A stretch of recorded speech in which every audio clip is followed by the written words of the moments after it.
Hello ladies and gentlemen, and welcome to a new chess tutorial in which we will explore the game played by Marshall against Capablanca in the year 1909.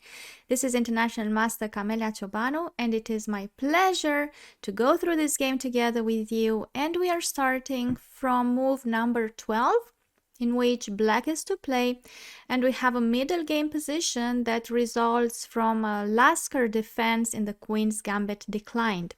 In this position, black should try and find a way to solve the problem of the bishop, because this is a bad bishop. We can see that not only it hasn't been developed yet, but it is closed.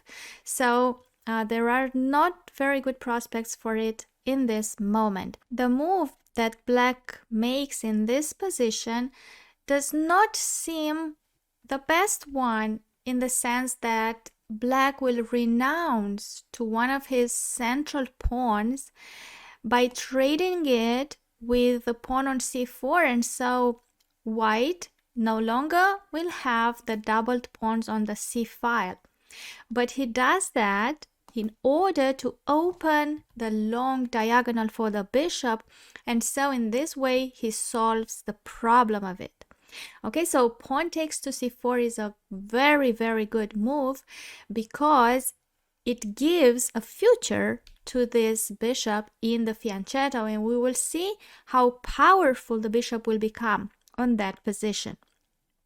Now white brings the queen in the center, exploiting the weakness that black temporarily has on this diagonal, because after rook to b8, the bishop will be able to be developed on b7, and so the queen will have to move away. Well, white creates the battery with the queen in front of the bishop. That was the whole idea. And now black can simply defend from the checkmate threat by bringing the knight close to the king. So knight to f6 and attacking the queen that has to move away. Can you see that the queen is now threatening the undefended rook on b8? And so after bishop to b7, black connects the rooks, and so white has no other threat.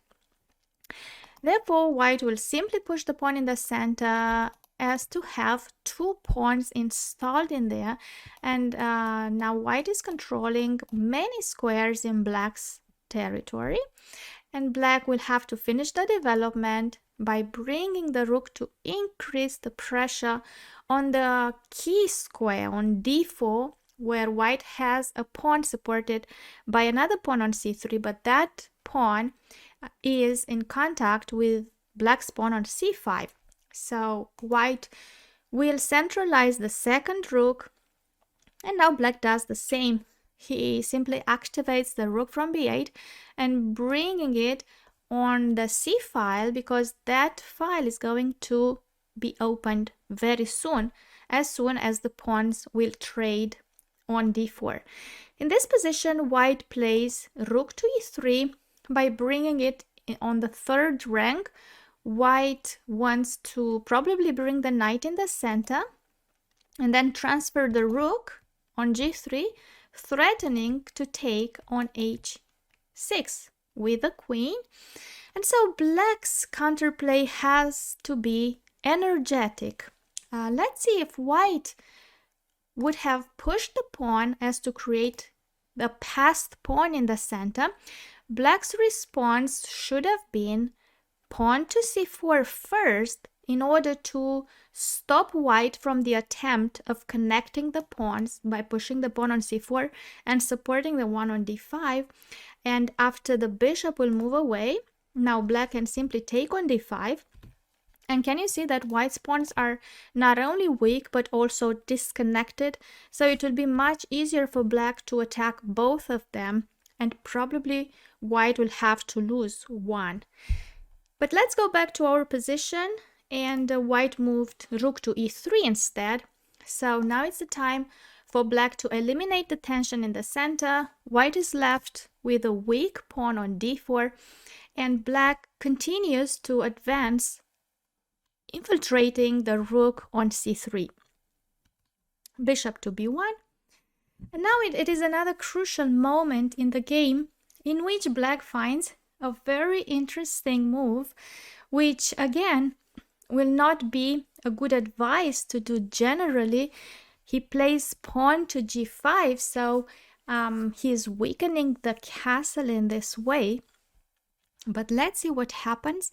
Well, black is simply pointing toward the weakness on e4. So if the queen moves away, let's say queen e5, then the knight goes to g4 and attacking queen and rook. So queen e5 is not a good move. And if the queen moves back to g3, then black can simply trade the rook and then win the pawn on e4.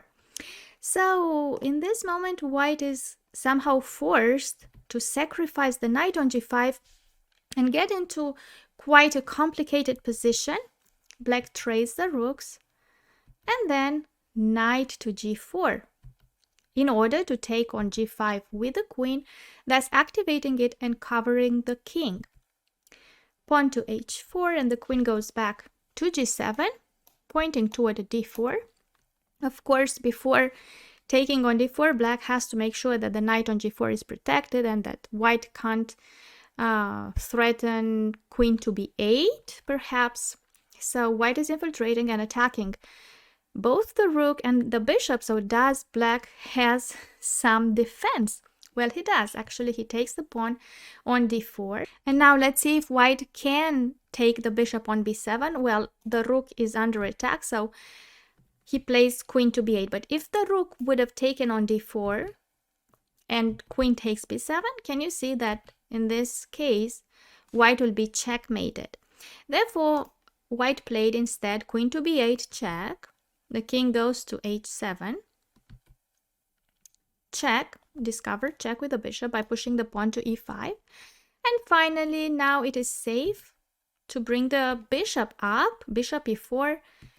White takes the rook and black takes the bishop. And what have we got here?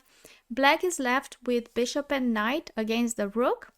And so black is materially on a stronger position. Plus, the pawn on e5 is weak. Queen takes a7.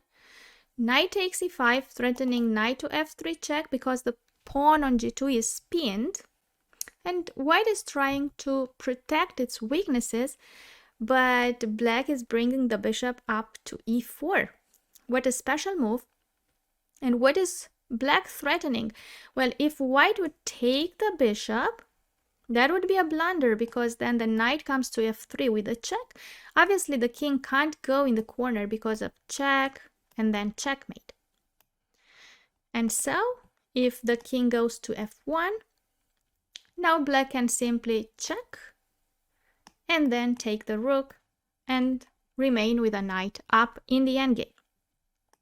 So in this position, black is threatening, queen takes g2 checkmate, so white pushes the pawn, but this weakens the diagonal, the squares on the castle, and the knight can infiltrate on f3. So this is what black does.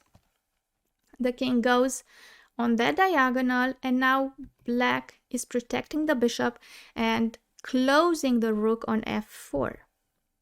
Queen takes b6. So white does not accept the queen straight proposal. And so from this moment, black obtains a very big advantage. And what he's got to do is simply transform it into a win in the endgame. So we can see the next moves. Black is simply infiltrating and then attacking the weak pawn on a2. Now he's threatening a discovered check, probably bishop to e4 and take the queen. Then black has to secure the king and white has no other check.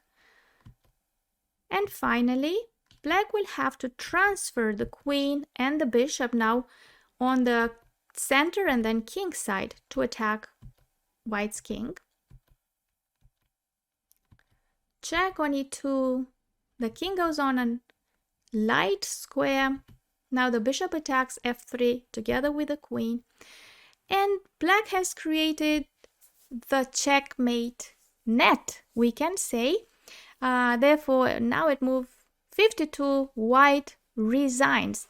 If white was to promote to queen, let's say, then here comes the checkmate in 2 moves. Ladies and gentlemen, I hope you enjoyed the explanations in this video tutorial. I invite you to have a look at my endgame course on Chessable and take advantage of the promotional discount. For more information, please click on the link in the description below. Thank you again for watching. This is International Master Camelia Ciobanu, and I'll be waiting for you on our next video tutorial. Have a wonderful day.